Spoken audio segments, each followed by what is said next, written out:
जब ये नहीं मिलते थे तो निराश हो गया था, पर इन्हें पाकर अब यह प्रसन्न हो गया है। इसका अर्थ है इसने जरूर इन्हें पहले भी देखा है। तो कहाँ देखा? परीक्षित जी ने भगवान को माता के गर्भ में देखा था। कब? परीक्षित जी का जो नाम है यह जन्म का नाम नहीं है उनका। परीक्षित जी का नाम था विश्वराट। विश्वराट नाम था इनका। परीक्षित नाम क्यों पड़ा? क्योंकि यह जो परीक्षित थे बचपन में इनकी एक विचित्र आदत थी। घर में कोई भी नया मेहमान आता तो ये नन्हा बालक, 7 वर्ष का बालक दौड़ता हुआ जाता बड़ी तेजी से कि इसको कहीं देखा है, मिलूं। लेकिन जब पास जाकर देखता तो निराश होकर लौट आता। युधिष्ठिर जी ने कहा कि विचित्र आदत है इस बालक की। परिवार वालों ने पूछा कि महाराज समझ में नहीं आता, यह बालक किसी भी नवागत व्यक्ति को देखकर अत्यंत आतुरता पूर्वक जाता है और वहां से लौट आता है निराश होकर। युधिष्ठिर जी ने कहा कि मुझे ऐसा लगता है कि यह बालक परीक्षा करता है और इसकी परीक्षा में सफल नहीं होता तो उससे निराश होकर ये आ जाता है। तो युधिष्ठिर जी बोले यह सबकी परीक्षा करता है इसलिए इसका नाम परीक्षित है। ऐसे इनका नाम परीक्षित हुआ। वैसे इनका नाम विश्वराट था। और महाराज परीक्षित की इसी आदत को देखकर युधिष्ठिर जी ने निश्चय किया कि हम पता लगाएंगे कि यह किसे खोज रहा है।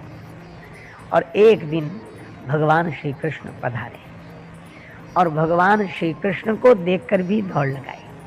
और परीक्षित जी ने जो श्री कृष्ण को देखा, इस छोटे से बालक के भी आंखों से आंसू बरसने लगे, खुशी के, प्रेम के, ताली बजा के नाचने लगा यह बालक और श्री कृष्ण की गोद में सिर रख दिया और भगवान ने इसके सिर पर हाथ रख दिया।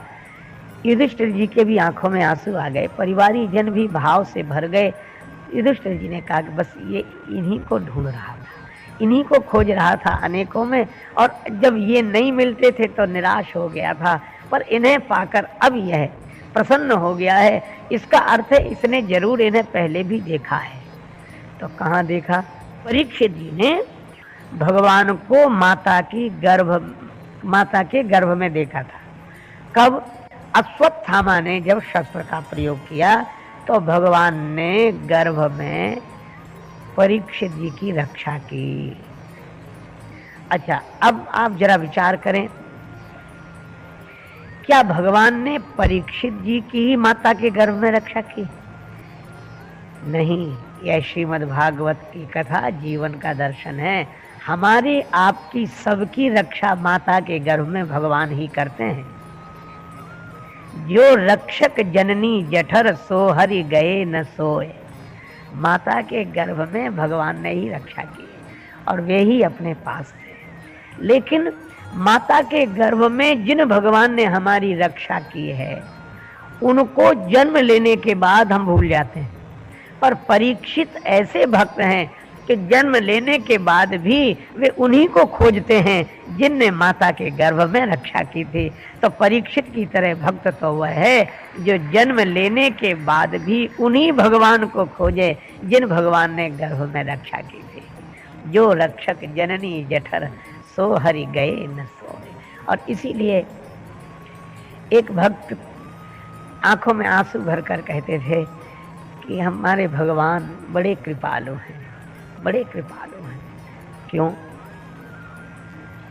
हमें भरोसा है कि हम सुखी रहेंगे। क्यों भरोसा है? कहा कि इसलिए भरोसा है, जब माता के गर्भ में रक्षा की और हम जब बाहर आए तो हमारे मुंह में दांत नहीं थे, और जब मुंह में दांत नहीं थे तो भगवान ने सोचा कि ये कुछ खा नहीं सकता, ये भूखा रहेगा। तो मुझे तो ऐसे लगता है कि माता के गर्भ में रक्षा करने वाले भगवान ऐसे करुणा निधान हैं कि जब देखा कि इस बालक के मुख में दांत नहीं है, यह बेचारा भूखा रहेगा, तो भगवान की करुणा ही माता के स्तनों में दूध बनकर प्रकट हो गई। जब दांत न थे तब दूध दिया, जब दांत न थे तब दूध दिया, और अब दांत दिए तो क्या अन्न न देगा? जब दांत नहीं थे तब दूध की व्यवस्था कर दी, और मुख में दंतावली देने वाले भगवान खाने की भी व्यवस्था करेंगे। और इसीलिए भगवान जो सदा रक्षा कर रहे हैं, जब कोई साथ नहीं था तब भगवान साथ थे। और इसीलिए परीक्षित इन्हीं को ढूंढ रहे हैं। और हम लोग क्या करते हैं कि भगवान से कहते हैं बड़ी स्तुति करके, नाथ तुम्हारा भजन करूंगा, करो गर्भ से बाहर। हे प्रभु आपका भजन करूंगा, मुझे इस कष्ट से उबारो, बाहर करो, बाहर करो। लेकिन एक संत कह रहे थे, वो याद है क्या, जो भगवान को वचन दिया था, वादा भूलो रे बेईमनवा, कैसे बीतेगी कबहू कीन्यो ना भजनवा, कैसे बीतेगी। और वह भूल गए। और इसीलिए जब जीव बाहर निकल कर आता है तो आपने देखा होगा, छोटा बालक जन्म लेते ही जब रोता है तो क्या बोलता है, कहाँ कहाँ कहाँ। और कहाँ के दो अर्थ हैं, एक तो ये कि हम कहाँ आ गए, और दूसरा ये अर्थ है कि भगवान से अभी अभी वादा किया था कि हम आपका भजन करेंगे, बाहर निकालो। बाहर निकलती बोला, कहाँ के भगवान कहाँ होंगे, अब तो निकल ही आए अब तो बाहर आ ही गए। और इसी को तुलसीदास जी कहते हैं, भूमि परत भा ढावर पानी, जनु जीवई माया लपटानी, जनु जीवई माया लपटानी। पर परीक्षित भगवान को खोज रहे हैं और आज उन्हें भगवान मिल गए। अच्छा, अब दूसरी बात देखो, लोग कहते हैं जीवन 2 दिन का। एक सज्जन मुझसे कहने लगे कि 2 दिन का तो नहीं होता जीवन। हमने कहा क्यों? अरे वो कोई कम से कम आदमी 60-70 साल 80 साल रहता ही है, और आप कहते जीवन 2 दिन का, इतने वर्षों को 2 ही दिन मानते हो। तो हमने उनसे कहा कि जिन लोगों ने जीवन 2 दिन का कहा है, उनका अर्थ है कि जीवन के मुख्य दिन 2 ही हैं, जन्म का और मृत्यु का दिन।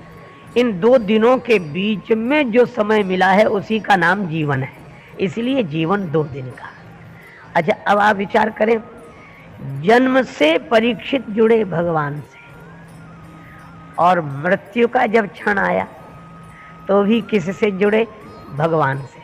और कितना बढ़िया संकेत है कि धन्य है महाराज परीक्षित, मानो हम लोगों को उपदेश देते हैं भगवान का स्मरण ऐसे करें कि जिसका संबंध जन्म से जुड़ा हुआ है, मृत्यु के क्षण में भी उसी का स्मरण जो कर सके, ऐसे ही भक्तों का हम लोग परीक्षित बोलते हैं। यह महाराज परीक्षित है। एक ने कहा कि उनको तो श्राप लगा था कि 7 दिन में मर जाओगे।